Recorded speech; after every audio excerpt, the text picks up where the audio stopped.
L'invité de la matinale sur NC Première.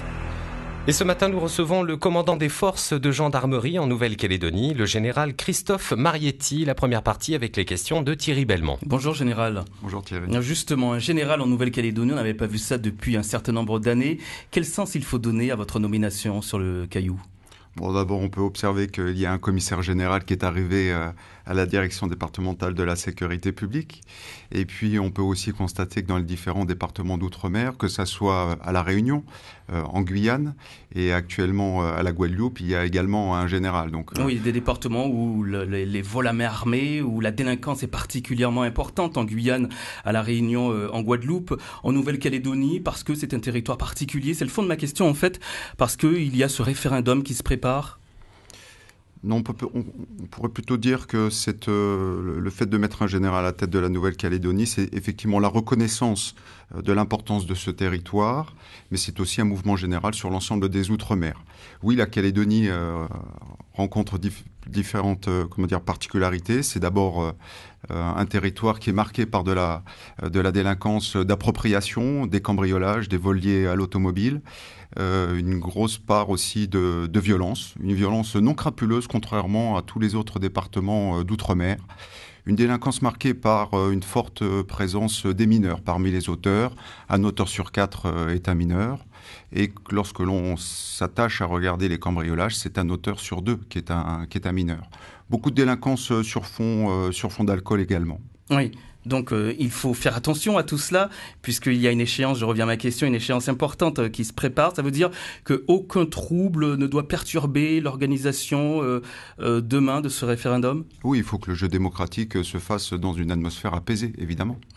L'implication des mineurs dans les cambriolages, on a quand même une délinquance assez singulière en Nouvelle-Calédonie par rapport au reste de l'outre-mer, par rapport au niveau national également.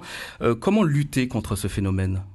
Alors déjà, en apportant effectivement une bonne réponse judiciaire, nous avons des taux de résolution sur les cambriolages qui avoisinent les 40%, ce qui est quand même extraordinaire par rapport aux résultats qu'on peut obtenir en métropole.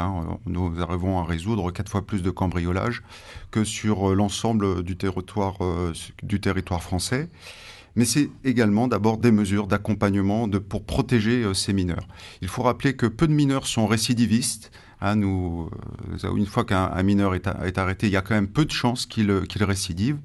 En revanche, nous avons bien affaire aussi à un noyau de jeunes en difficulté, parfois même en perdition.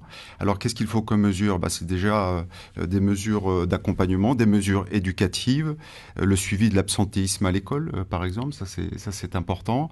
Lutter contre les addictions chez les jeunes. On a beaucoup de jeunes qui agissent sous l'emprise de l'alcool.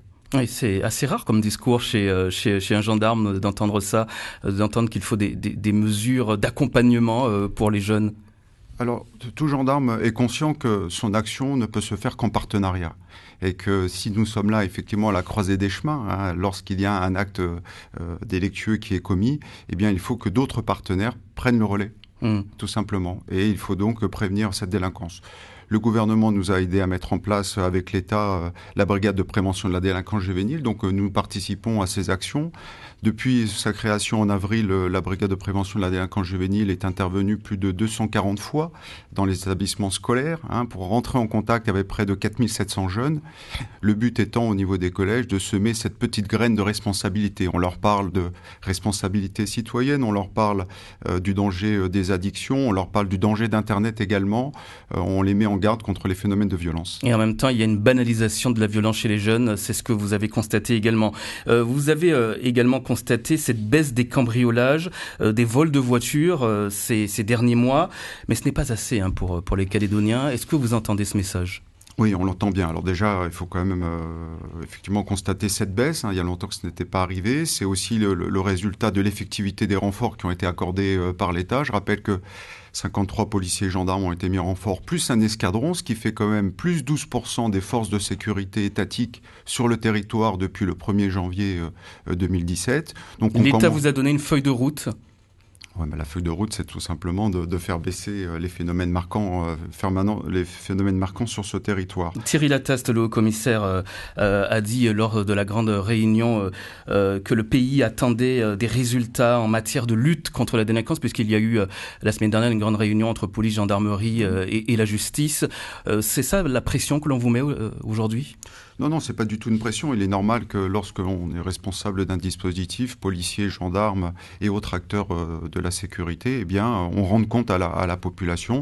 On a fait ça à travers l'état-major de sécurité. On fait un état des lieux et on précise les actions qu'on va conduire. C'est pas du tout une pression. Oui, les parlementaires, est-ce qu'ils ont raison de demander plus de renforts de gendarmerie, de police, plus de renforts des forces de l'ordre ?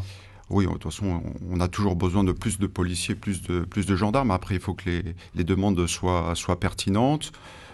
858 gendarmes déjà sur le territoire, en plus de ce qui existait, ce n'est pas suffisant ? Non, alors c'est 850 gendarmes actuellement, pas en plus de ce qui existait. Nous avons eu une trentaine de renforts. Oui, alors effectivement, ça nous permet... Nous avons un ratio bien plus favorable ici sur le territoire par rapport à la métropole.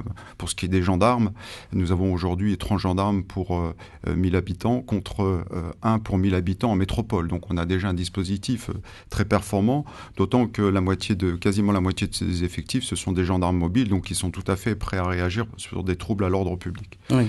Voilà. Et quand les parlementaires s'inquiètent sur l'augmentation de la délinquance qu'ils disent extrêmement alarmante en Nouvelle-Calédonie, ça vous inspire quoi ?